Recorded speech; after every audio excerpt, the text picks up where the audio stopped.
But कब ऐसा हुआ, किस पॉइंट पे? क्योंकि जिंदगी भर आप यही सुनते आए हो, आज भी यही सुनते हो कि लड़कियों को, विमेन के ऊपर बहुत ज़्यादा एट्रॉसिटीज़ हुई है, विमेन ने बहुत अत्याचार सहा है, विमेन के साथ बहुत गलत हुआ है, उनकी किसी ने सुनी नहीं, उनके केसेस किसी ने नहीं सुने, उनके ऊपर जितने चीज़ें हुई है वो किसी ने सुनी नहीं, कोई रिपोर्ट नहीं, उनके साथ बहुत गलत हुआ है। इसकी वजह से अब लॉ थोड़ा फेवर करने लगा है, right? This is what you keep hearing.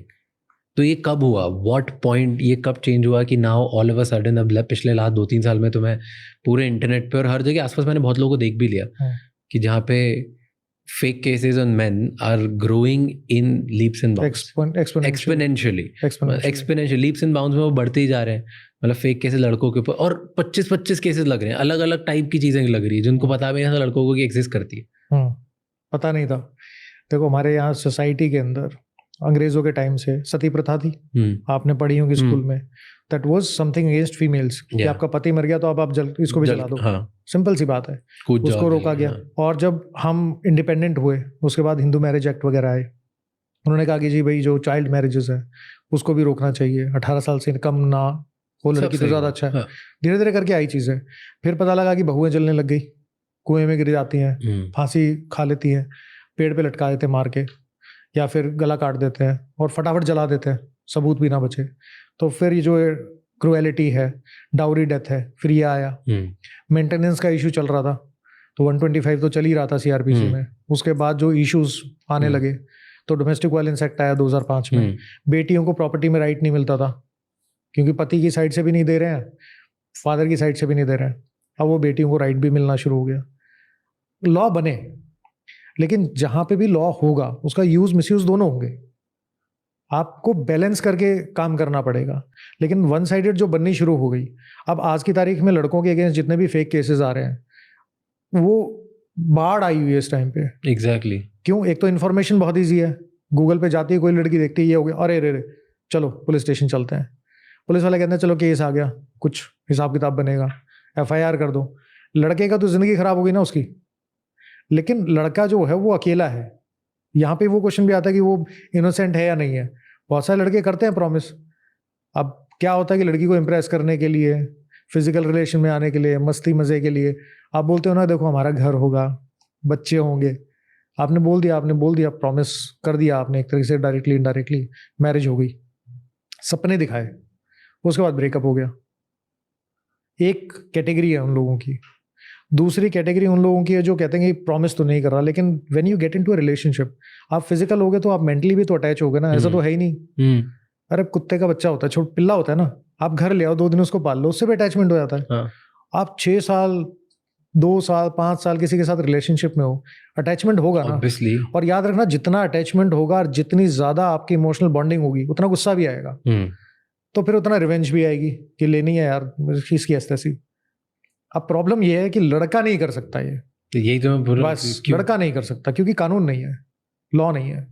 किस पॉइंट पे ऐसा हुआ कि लड़कों के लिए अनफेयर हो गया? हमेशा आज तक तो लड़कियों के लिए अनफेयर था। नहीं, लड़कियों के लिए अनफेयर था, उसके लिए कानून बना। लेकिन जैसे जैसे उस कानून का मिसयूज होना शुरू हुआ वो लड़कों के लिए अनफेयर हो गया। तो लड़कों के लिए अनफेयर वहीं होना शुरू हो गया जहां लड़कियों को पता लगा कि हमारे फेवर में कानून है और उन्होंने मिसयूज करना शुरू कर दिया। इंडिया में गैंग है जो इस टाइम एक्टिव है।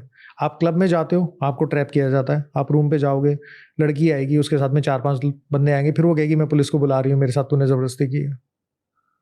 This kind of gangs are active. लड़कियां जो हैं धीरे धीरे करके आपको ट्रैप में ले जाएंगी, आप 2-4 बार आपसे मिलेंगी, फिजिकल भी नहीं हुआ, फिर कहते हैं तूने प्रॉमिस किया था मैरिज का, now you give me that money. Case आते हैं मेरे पास। तो ये अनफेयर वहीं से होना शुरू हुआ था जहां मिसयूज होगा। लड़कियों के लिए मिसयूज जो अनफेयर तब था जब उसके अगेंस्ट एट्रोसिटीज हो रही थी। अब ये एट्रोसिटी जो है वो लड़कों के साथ हो रही है, तो अनफेयर है।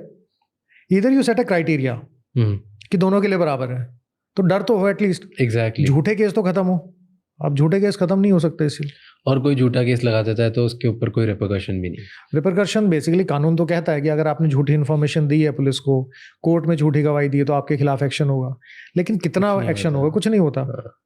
अभी मैं न्यूज़ पढ़ रहा था ना, कुछ महीने पहले की बात है, एक लड़के ने झूठा केस जो इस तरीके का था वो लड़ा, 6 साल लड़ने के बाद जीत गया, और लड़की के ऊपर फाइन लगा उसके बाद कि इसको कंपनसेशन मिलनी चाहिए। शायद 500 या 2000 रुपये का कुछ फाइन उसको कंपनसेशन मिला 6 साल केस लड़ने के बाद। That was in news. तो औकात क्या है लड़के की? कोई औकात नहीं है। आप अपना करियर संभालो, शादी करनी है तो देखभाल के करो, रिलेशनशिप में रहना है तो देखभाल के करो। दूसरा, माँ बाप की भी गलती होती है, वो कहते हैं कि बच्चों को शादी करनी है कहीं पे, तो लेट देम मैरी ना, भुगतेंगे अपने हिसाब से भुगतेंगे कल की तारीख में। तो नहीं भाई हमारे हिसाब से कर। हमारे देश में कहते हैं कि शादी जो है 2 परिवार की हो रही है, लड़का लड़की की नहीं हो रही है। तो 2 परिवार की शादी में अब माँ बाप भी इधर से भी आ गए, उधर से भी आ गए, 4 लोग हो गए, फिर भाई बहन आ गए, फिर बिचौलिया आ गया, ऐसे करते हो 10-15 लोग इन्वॉल्व हो गए। शादी 2 लोगों की होनी है, उनको जिंदगी अपने साथ गुजारनी है, अच्छी हो बुरी हो जैसा भी हो, बात फ्यूचर किसने देखा है, लेकिन सलाह सबकी चलती है। एक इंटरेस्टिंग स्टैट बताता हूँ, ऑन रिकॉर्ड है ये, कि यूएस और इंडिया को मैं कंपेयर कर रहा था डिवोर्स रेट्स में, और सबसे ज़्यादा डिवोर्सेस किस रीजन से होते हैं। यूएस में number 1 reason, what do you think? Infidelity I guess, extra marital. Number 2, no fault कि भाई हमने रहना नहीं है साथ। फाइनेंसेस। हाँ, okay, so number 2 reason divorce का इंडिया में फाइनेंसेस है, यूएस में भी फाइनेंसेस है, एंड मैक्सिमम कंट्रीज में फाइनेंसेस है, राइट, कि पैसों के पीछे लड़ाई हुई इसलिए होता है। नंबर 1 यूएस में इनफिडेलिटी है कि चीट करा, एंड नंबर 1 इंडिया में इन लॉज है। इन लॉज तो है ही। इंडिया में सबसे बड़ा reason for divorce is in laws, finance से सेकंड आता है। जो जितना इन्वॉल्वमेंट करेगा उतनी प्रॉब्लम आएगी, आती है। डू यू थिंक शादी करनी चाहिए? शादी करनी चाहिए, पर्सनल डिसीजन है मेरे हिसाब से। शादी देखो, कुछ काम करके पछता लोगे तो ज़्यादा अच्छा है, वरना वो शादी तो वो लड्डू जो खाए पछताए, ना खाए वो भी पछताए। कर लो, क्योंकि शादी एक ऐसा गैम्बल है जो आपको जब तक करोगे नहीं तब तक नहीं पता लगेगा। अगर शादी हो एंड गर्लफ्रेंड बॉयफ्रेंड है, या किसी ने शादी का डिसाइड किया दोनों ने, एंड शादी के दिन शादी पे से बैक ऑफ कर लिया किसी ने, मान लो लड़की ने बैक ऑफ कर लिया, तो कोई लीगल एक्शन होता है इसमें? लड़की ने अगर बैकआउट कर लिया कि वो कहती है मैं शादी नहीं करूंगी, लड़का कहता है कि मैं इसने मेरे साथ चीट किया या व्हाटएवर एनी लॉ, तो उसमें उस लड़की के अगेंस्ट जनरली एक्शन नहीं होता है।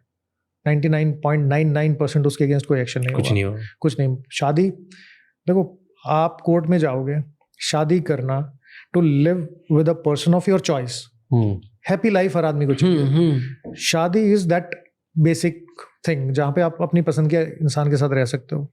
लेकिन अगर आप खुश नहीं हो उसमें और आपको लगता है खुश नहीं रहूंगा या नहीं रहूंगी, तो आपका बेसिक राइट है कि आप बैकआउट कर लो। लड़की बैकआउट करेगी तो कुछ नहीं होगा, लड़का बैकआउट करेगा तो डाउरी प्रोहिबिशन एक्ट लगेगा कि इन्होंने दहेज मांगा, हमने मना किया तो इन्होंने बैकआउट कर लिया, या फिर वही शादी से पहले फिजिकल रिलेशन वो लगते हैं, फिर प्रेशर बनता है, फिर जेल होती है, फिर सब चीजें चलती हैं। पर इसमें अगर बैक ऑफ करने वाले केस में कुछ भी केस नहीं बनेगा। लड़के ने बैक ऑफ कर दिया तो लड़के ने, मैंने बताया ना, डाउरी प्रोहिबिशन एक्ट लगेगा सबसे पहले। नहीं, बैक ऑफ पे भी। हाँ, आप लड़की वाले क्या बोलते हैं कि हमने इस शादी पे 20 लाख रुपए खर्च किए थे, आपने फेरे से पहले मना कर दिया, या तो हमारे पैसे दे दो। अब लड़के वालों को भी ऐसा नहीं है कि उनका खर्चा नहीं हुआ होगा, पर वो कहते हैं नहीं हम लड़की वाले हैं, हमारे पैसे वापस करो जो हमने किया था, plus physical relation because of false promise. जो रहा वो रहा, नहीं रहा वो बात की बात। अब आपने मना कर दिया, आपने कहा जी पैसे तो हम नहीं देंगे, आप लड़के वाले हो, तो लड़की जो है उसी टाइम 112 नंबर कॉल करती है, वो बोलेगी कि ये हमसे दहेज मांग रहे थे, इन्होंने हमसे 20 लाख 15 लाख रुपए जो भी थे वो मांगे, या गाड़ी मांग ली या बाइक मांग ली, और हम नहीं दे पाए तो इन्होंने शादी से मना कर दिया।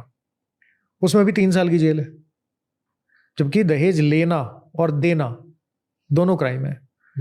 जब लड़की बोलती है कि हमने शादी में दहेज दिया, जैसे बहू ने केस किया कि हमने शादी में गए थे तो हमने दहेज दिया, इन्होंने मांगा और हमने दिया, तो होना क्या चाहिए, दोनों के अगेंस्ट कार्रवाई हो कि इन्होंने लिया तो 3 साल की जेल, इनको ट्रायल चलेगा, आपने दिया, वो कहते नहीं हमसे तो जबरदस्ती लिया था। अबे जबरदस्ती कैसे कौन ले लेगा यार, तुम्हारे घर से तिजोरी से निकाल के ले जाएगा, लेके गए होगा ना, हाथ में पकड़ाया होगा ना। अब मना कर देते, इतने आप उसूल वाले इंसान हो, मना कर दो, हम तो नहीं देंगे दहेज।